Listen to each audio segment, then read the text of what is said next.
Okay, we're gonna do is create a GarageBand audio track. So go ahead, hit File, New if you haven't already,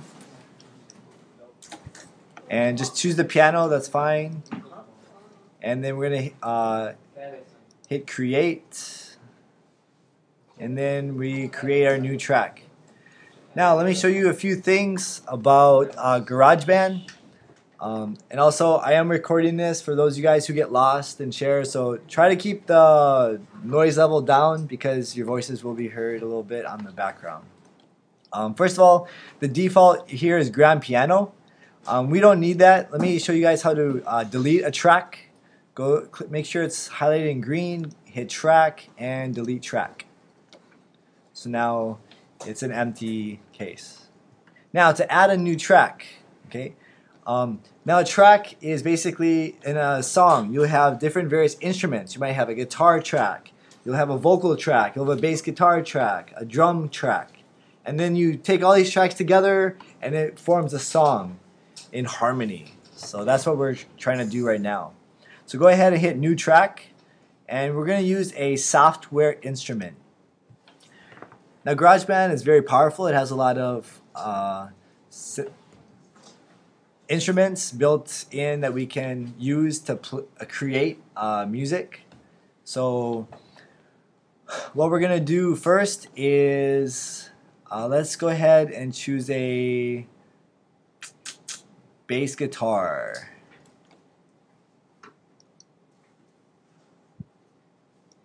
Okay. Now for your bass guitar that you choose, let me see. There's these different options that you can choose.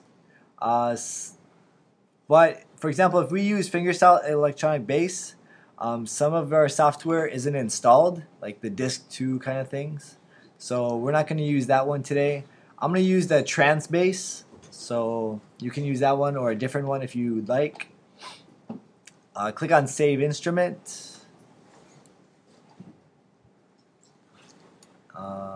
Bass. Okay, so I called it bass, and notice there it is called bass with the icon.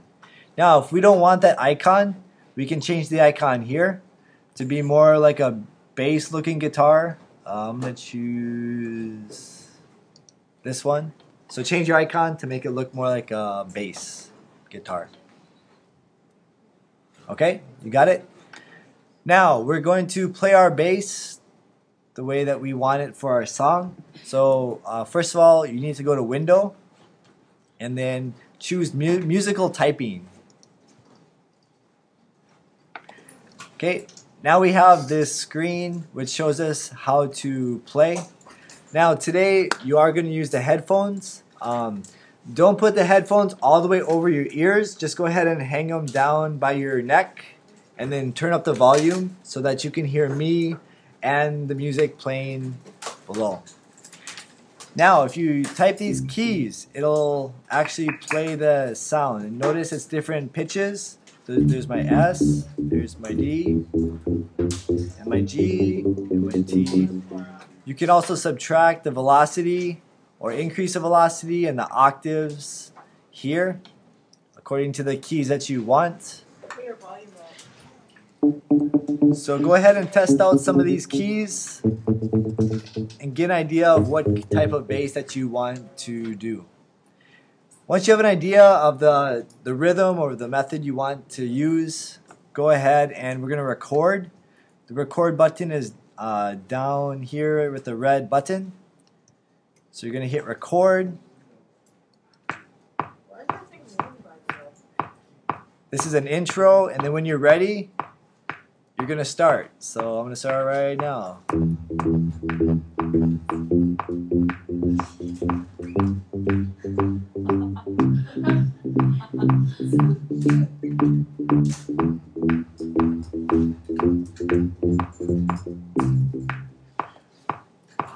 Okay, when you're finished, just hit the stop button, hit the pause button to stop the cursor from going. You guys know in piano, sometimes they have those machines that go back and forth like click, click, click, click. That's to help your rhythm. Some of us don't have good rhythm, right? So we need that little ticker to help us. Now we have our bass soundtrack. Now we can move it, we can splice it. If we want it to repeat like over and over and over and loop, we can expand it as well. We can also play it back. Right now I'm going to play back my song. Okay, so I'm happy with the beginning part of that. Okay, now if you move your icon to the end of the bar, you'll see the little loop. This means it's going to loop back over and over and over. So if you click and drag this out, it's basically going to repeat the same thing. So if you want a 60-second song, you don't have to play your bass for 60 seconds. Just play your bass for as many frames as you need, maybe like 5 seconds or 10 seconds, and then just repeat it over and over and over. For this today, we're just doing a practice, so you only need like 10 seconds or 15 seconds. That would be more than fine. Today is just practice. Okay, so there's our bass. Let's go ahead and How do you record it? to record, again, you hit the record button here. So everyone should go ahead and practice this while I'm doing this. Record your audio or your bass guitar for a rhythm. And again, only record for like 5 seconds and then just loop it back and forth. The next thing we're going to do, we're going to add a new track. So if you didn't do your bass guitar yet, you can do it later. I'll give you time at the end. How do you stop it? It's going. Yeah, to stop it, you hit the record button again, and then you hit the space bar to stop the little cursor from continuing on. Okay? You can go, I'm going to use another software instrument and create. So we got our bass guitar, now let's get our guitar. And I'm going to use our classic acoustic guitar. Ooh, cannot use that one. I'd have to download it for later. What about that one? No? Steel? Yes, I can do a steel string. So I'm going to do this one.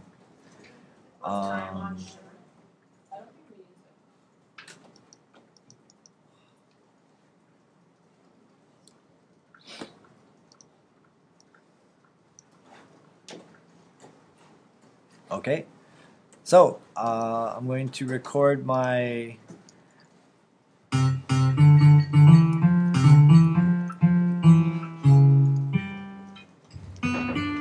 so these are some notes for the guitar. I've never played the guitar in my life, so wouldn't know how to do it that well. But you can try recording something and hopefully it'll sound okay. So I'm going to record.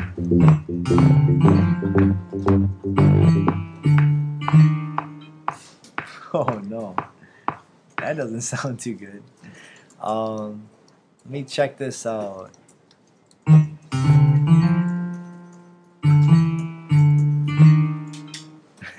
Sounds like I broke a string. Now to see how it sounds together, you can put them together like this and then play them. Now if my bass is too loud, you can bring down the volume of your bass. Notice the volume tracks are right here. And this shows you the volume. Now if this gets into the red, that means it's hot. And hot isn't good in this case. You don't want a hot track. That means you're peaking too high. You want to keep it at the top, right about here, below the red. Still in the green. So I'm going to bring down the bass, maybe bring up my acoustic. And let's try that again. Ooh, yeah. I didn't like that end part. You notice how it sounded like I broke a string, right?